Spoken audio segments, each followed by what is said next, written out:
কয়েকবার এমন হয় যে আমরা যখন রাস্তাঘাটে চলাফেরা করি, রাস্তাঘাটে চলাফেরার মুহূর্তে আমাদের চোখের অজান্তেই গায়রে মাহরামের দিকে আমাদের দৃষ্টিপাত হয়ে যায়। গায়রে মাহরামের দিকে আমরা তাকাই, কিন্তু এমত অবস্থায় আমাদের করণীয় কি?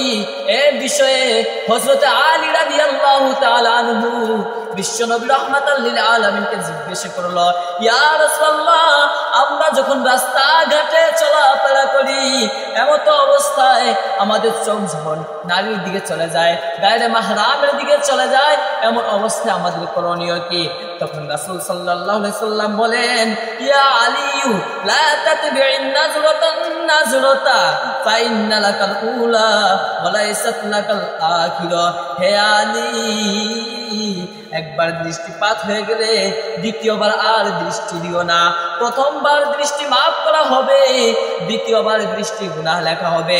এই হাদিস দ্বারা বোঝা গেল প্রথম দৃষ্টিপাত হারাম, আর আচমকা প্রথম দৃষ্টি মাফ হওয়ার উদ্দেশ্য এটা নয় যে প্রথমবারই ওই দৃষ্টিকে এতক্ষণ স্থির রাখবে যার পর আর দেখার প্রয়োজন হয় না, না বরং আচমকা দৃষ্টি পড়ে গেলে সাথে সাথে চক্ষু সরিয়ে নিবে। এ বিষয়ে হযরত জারির ইবনে আব্দুল্লাহ